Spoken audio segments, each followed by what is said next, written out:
Good sunny afternoon to you from Calgary, Alberta, wherever you are in the world. This is Tony Esteves with a message for you today about your diet. And I'm not speaking about your digestive diet. I'm not going to ask you to trim your waistline or watch what you eat. I'm speaking specifically about your media diet. I found myself getting completely overwhelmed and bogged down and plagued by the news of the pandemic that everybody in the world is dealing with. And I know that's because I was super plugged into the news, which we kind of can't help but do because it's so addictive to learn about the tragedies that are unfolding around us. What I'd like to offer is that we, as people, of course, have a choice about how much media we consume. And I'm quite confident that you can get all the news that you need through a reputable source in less than 30 minutes a day.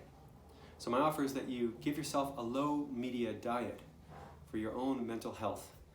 As I've tamed back how much I've been consuming, it's been hugely helpful for me to be able to navigate my days more comfortably, I suppose, given all that we're dealing with. So I wish you all the best and your loved ones' health and wellness, and that you do take precautions, you self-isolate as required in your area, and take very good care of yourselves during this time. Thank you.